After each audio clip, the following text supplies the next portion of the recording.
Да ёб, Что ты делаешь? Я говорю, как пройти до ЦУМа? куда вам? Нахуй кашлять. Ты что, кашлянул на тебя? Ты кашлянул. У меня одышка, если я что, виноват, я астматик.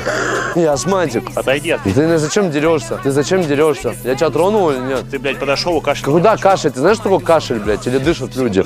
Вот это вот. Это дыхание, не кашель. Не бесит от меня. Иди учись в университет на медика. Да, сейчас пойду. Кто на тебя кашлял? Если я дышу так.